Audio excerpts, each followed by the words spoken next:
is Margarete. I am Chief Digital Officer at Dell Technologies. I'm sure when you think of Dell, you think of the laptops. Thanks, Perry, for teeing that up. I appreciate that. But actually, Dell does an awful lot more than that, and we don't really publicise it a whole lot. So I'm going to take you through a little bit of a journey around why design thinking is so important for Dell Technologies, because it really is. It is at the heart of our business, and we are a founder-led business. So Michael Dell is still incredibly involved in a lot of our transactions, a lot of our technology. He's a very hands-on founder. So I'm going to walk you through kind of how our business is shaped and some of the principles around design within Dell Technologies. So at the heart of it all, and I'm going to show a couple of videos as we go through. I don't want this to be overly PowerPoint driven, so I do think multimedia is always the way, and I'm a massive fan of LinkedIn. Not that we're going to bring LinkedIn into this.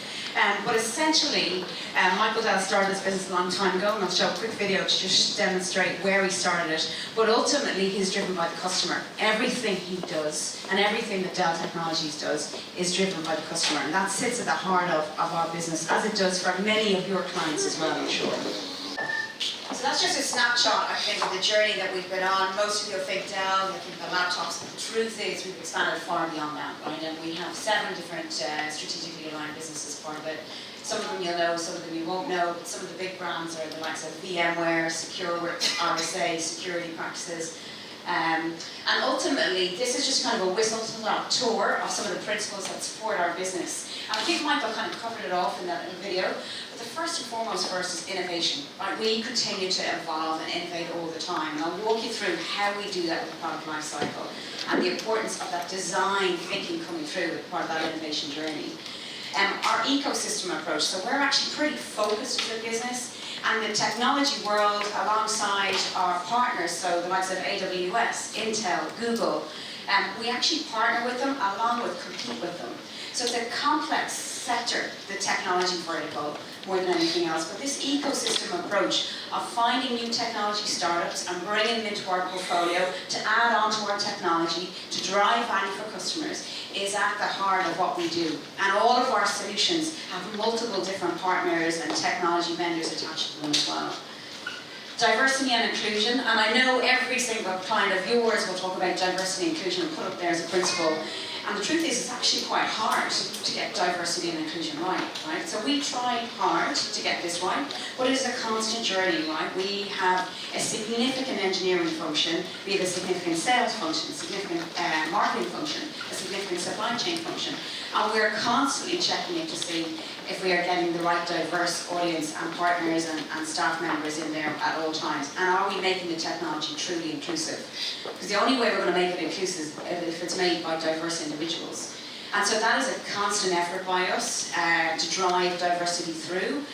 It's not an easy thing, and I think sometimes businesses kind of throw it out there. But to be honest with us, it is a journey, and we're certainly, it really is important for us and for Michael. And then last but not least, sustainability always remains key for us. So our technology is out there all the time, and I always remember, I've had the pleasure of meeting Michael Dell a few times now, and one of the things he said is he doesn't like his name, the plastics with his name down a rubbish pile. So wherever our technology is, the brand is on it. And so he's really mindful of that. So a lot of our technology now is being looked at to see how can it be more sustainable, how can it be more carbon neutral friendly, how can the packaging be reduced to be much more neutral in terms of how it's packaged. But it's really important for him as an individual, right, that sustainability goal. So we recycle quite a bit. Our laptops, not this one, because it's not one of ours, but much of our laptops are recycled, right? The motherboards are completely recycled. And we don't really go to town on that to talk about the sustainability element of our business, but it's a huge focus. And more, thankfully, our clients, certainly the large customers that we've got, certainly FTSE 500s, are asking, can you walk us through how sustainable is your technology? Because that's a differentiator. Like, we want to procure from a provider that is sustainable and believes in making sure that the technology is sustainable and is delivered in a sustainable way. So even the delivery mechanisms, the providers that deliver our technology, all of that supply chain vertical that we have is all checked and continues to be checked all the time and assessed. So those are the principles that kind of underpin our business. We're a global business. We operate in all countries around the world. We have a huge partner ecosystem, and ultimately these kind of principles really support how we work and how we engage with our clients and customers. This is a quote from McKinsey. We work from time to time with a lot of strategic partners, a lot of advisory firms as well. And McKinsey I'm a big fan of, and essentially this is essentially talking about the always-on culture. And I think it kind of just summarises where we are right now. Never has it been this busy in technology. And I made the leap from the big four over to a technology firm, and it's been a wonderful shift for me. But actually the technology firms, particularly Dell Technologies, but I should say for our competitors and our partners as well, such as Google and Amazon, all of us are working a million miles an hour at the moment, really trying to drive this always-on culture, because our customers' expectations are always changing. They're always shifting. You guys know this as gig economy and consultant members. This is truly a dynamic age. And so I think this kind of just sums up the sources of disruption that are multiplying and are non-stop. We're also seeing the pace of regulation. We're seeing in the week that's in it, let's be honest. It's a bit of an uncertain time. I think yesterday and the day before we heard about an impending election. So from a political perspective, a macroeconomic perspective and a technology perspective, we are going at a really, really fast pace. There's no doubt about that. So what are the principles that really support our insights and what's our journey within Dell Technologies? So we have a couple of ways that we continue to evolve and innovate our products. And this is really driven through the design thinking. So in terms of how we embrace our own technology, and a lot of the time we'll test out the technology within Dell because we're such a big organization. So we've established an AI Centre of Excellence. So we essentially run pilot programs right across our business model, from our supply chain, our logistics, our sales mechanism, our product engineering on AI. So we try and use the technology that we're developing all the time. We do this for AI, we do this for blockchain, we do this for any kind of cryptocurrencies that we're using or any kind of security solutions that we're developing. We'll always set up a centre of excellence to run that through mini projects across our business, and we'll try it in different markets.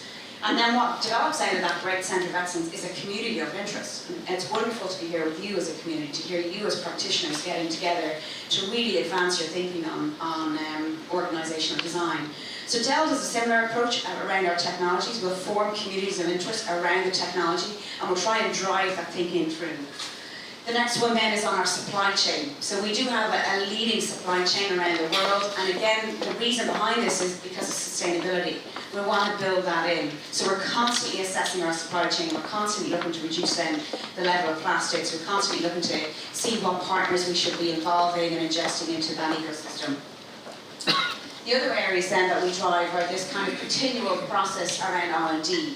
So 15% of our revenues are injected back into our products and services, particularly our products. So we're constantly innovating those products. And I'll walk you through just one product and the life cycle that we've gone through and how we've done that. But R&D is really, really critical for us. We have a couple of major R&D centres around the world. Ireland is a huge base for our research and development alongside the US and then in the Asia-Pac region.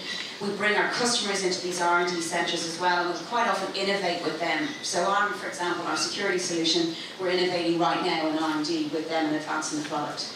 And then last but not least is these kind of customer centres, where a customer will come, they'll have a play with the technology, they might run an MVP, they might do a pilot, they might just come and try and get awareness and education around it.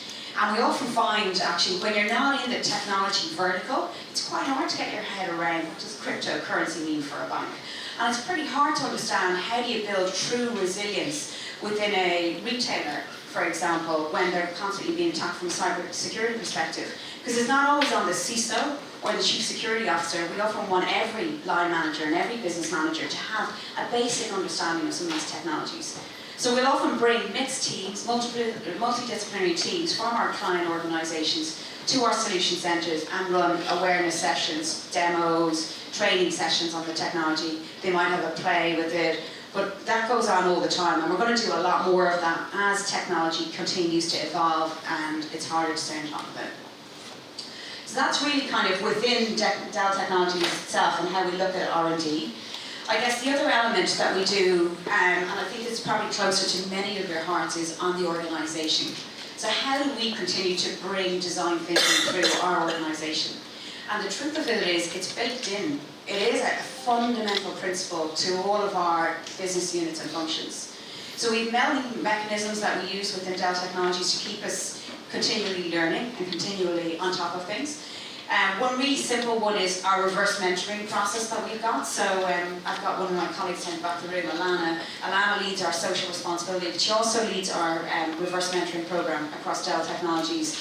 That is a huge program for us where we have very mature, very seasoned sales reps, product engineers, pre-sales leads. And then we have a massive new intake of graduates that are coming in all the time. They're highly technical, highly digital. They're all over Instagram. They're all over Snapchat. And they're looking at some of our guys and they're kind of going, these guys are dinosaurs. And we're trying to break that mindset within Dell, right? So one of the really simple mechanisms that we set up was a reverse mentoring program. And really that's about reverse coaching, right? So we set up a mentor and a mentee where we paired some of our mature staff that have so much wisdom and so much experience and guidance to bring to a young staff member with some of our new intake. And we paired that program up, and we actually took it from PwC, Richard, so some of the thinking that came from there. But really that has been a transformative program within Dell Technologies where we're seeing our younger staff getting guidance, advice, they're getting day trips out to customers, they're getting insights they never get access to because they're on structured rotation programs. And so this has been a real kind of organisational I think, win for us, and we'll continue to keep doing it. And now what's happened is some of our partners that we work with, some of the other technology companies have asked, can they get involved in this too? Some of our advisory firms say, can they get involved in it too? Which is really nice to hear, so we're kind of trying to blend all of that thinking through. And it's a great fun activity, right, on a very personal level, so it works well. The next one is the regular day in the life of, and I'm preaching to the converted here as OD experts, so I know you guys do this all the time. But for some of our technologists, it's really important that we get out to see how the technology has been used on the client side. So often or not, we'll have our services business that will go to implement the technology, but our product engineering team may never get to see actually the value it's bringing to a client side. So we're trying to get more and more practice around this to actually get our product engineers out on site to understand the value of that technology, whether it's driving revenue, whether it's driving an enhanced customer experience, whether it's reducing costs, whether it's providing greater security. That's actually very important for us. So matching our clients with our product engineers is important. The next one is we have a fairly well-run rotation program for our new intake, which I talked about. So that they start off in product engineering, they might move over to pre-sales, then they might move into sales, they might move into our alliance business. They get a kind of a full 360 view of the business, and that continues to work, and it works really well, and then they get into our supply chain as well, so that really helps. And last but not least, I think one of the principles that Michael has embedded with the whole of the leadership team, and we are a predominantly US business, is this kind of flat structure. And much flatter than any organisation I worked in previously. It is truly incredible that we can connect with our founder if we need to at any time about a customer. So we have a relatively flat structure.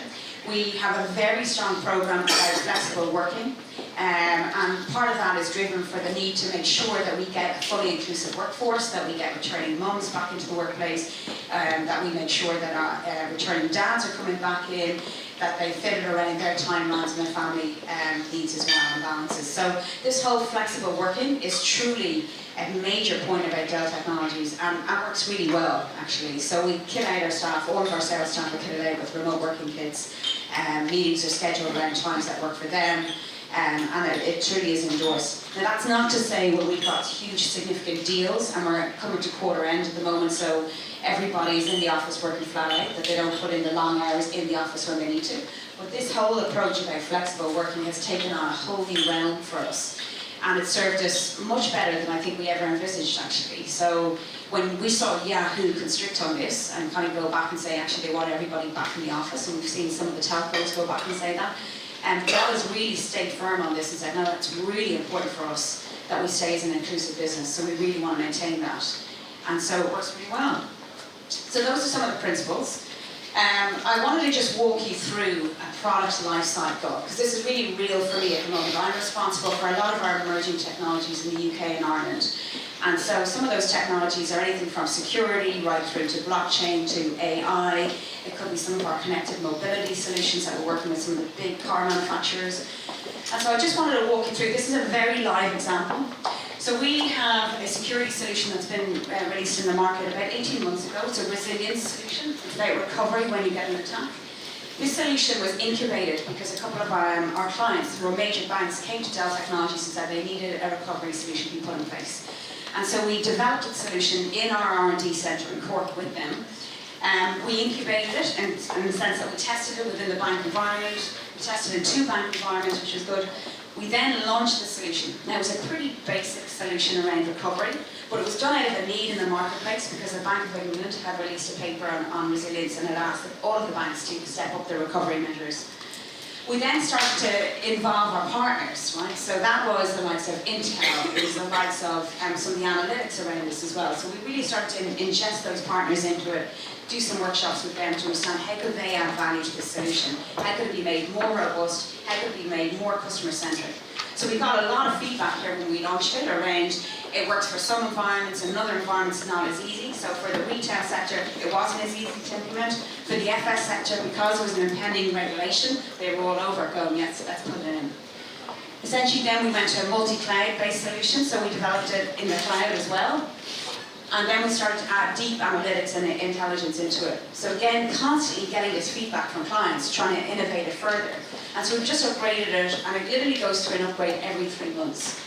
And then we started to certify it with industry bodies. So for this solution, there's an industry body called Sheltered Harbour.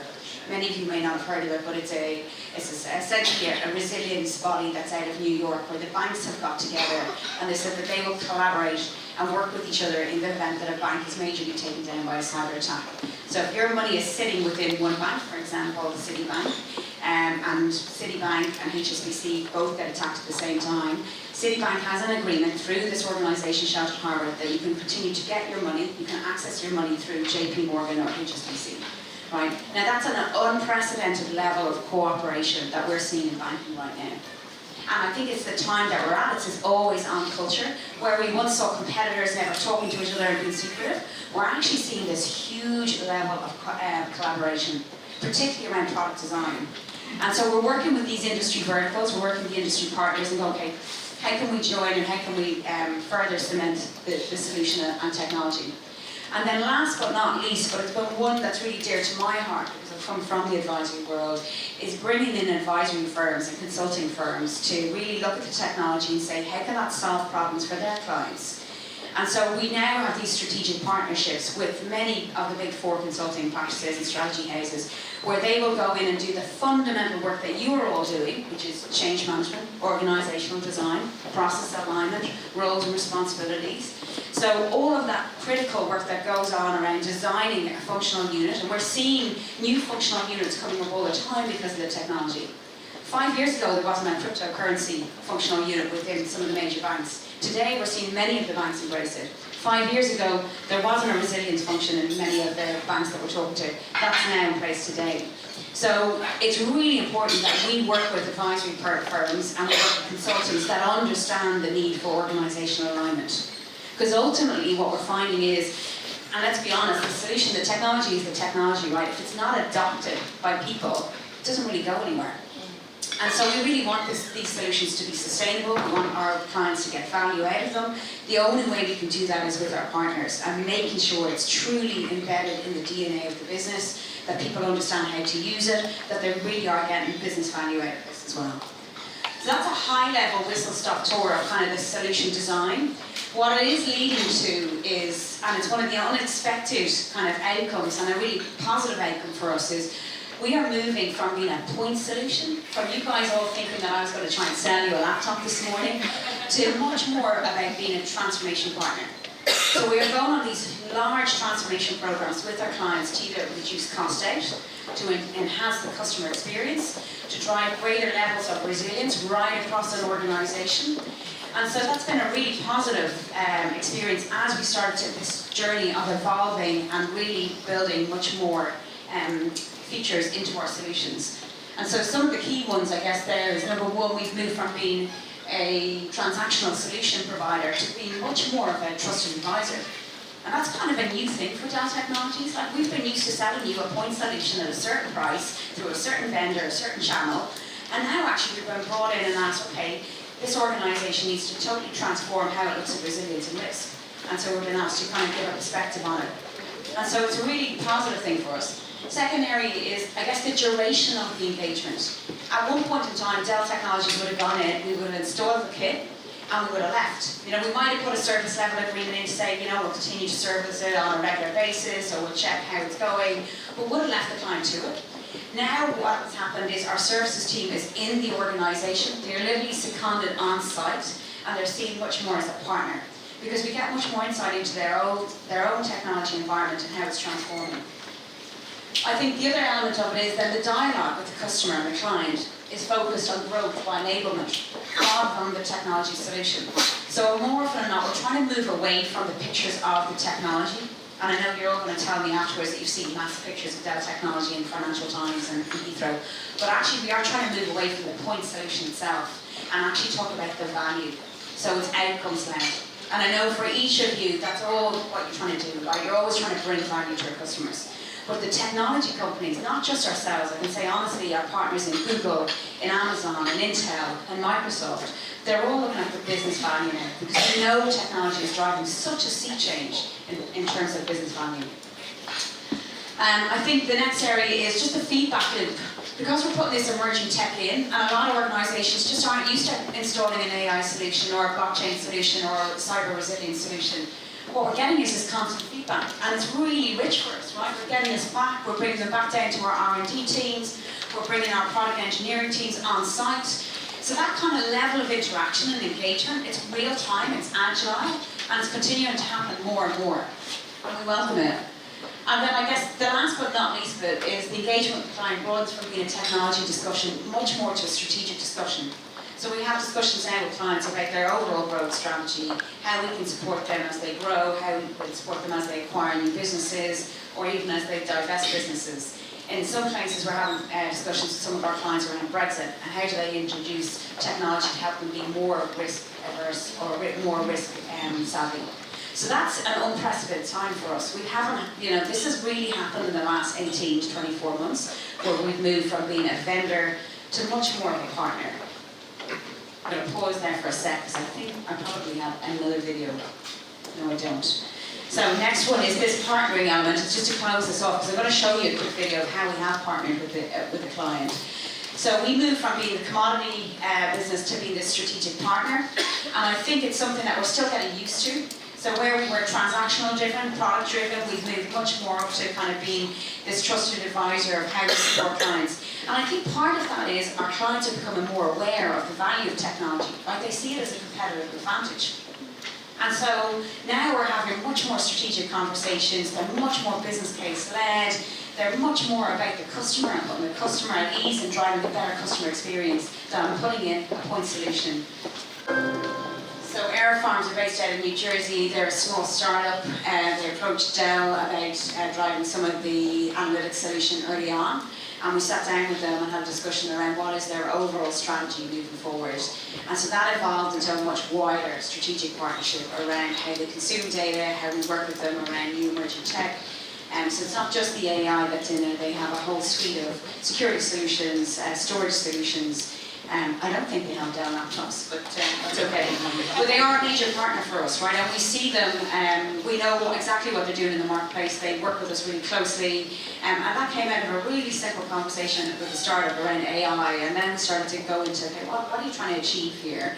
And we understood that, they have a pretty small base in New Jersey. And they service much of the supermarkets here in the UK. So we brought them over to Europe, and they're selling into some of the major retailers at the moment, which is great to see. So that's just a small startup and how they've used technology to really open up their whole business model, which has been remarkable, truly remarkable. They've only got 16 staff. They're exporting all over the world, but they are fairly digital and fairly technology savvy as well at the same time. I'm conscious, Perry, I'm nearly over time, right? I've got one more video, is it okay? Okay. This is just to bring through, hopefully, the importance of our diversity and inclusion. Our culture is really important to us and our business model, so hopefully this will just kind of sum it up as to how we work in Dell in the UK. So I'll just wrap up on that note. I think our organisation and the impact of design thinking is so important for our business, and it sits at everything that we do, really. And I think that video just kind of sums it up. We are driving a huge effort around diversity and inclusion and R&D and innovation. But ultimately, people sit at the heart of Dell Technologies. We're a huge tech company. We are constantly evolving and releasing new releases of our technology. But unless we have the workforce and the partners and the clients that can adopt it, we're kind of stuck. So actually, people sit at the heart of our business. So thank you everybody for listening to me, and hopefully I gave some good insights. Thank you.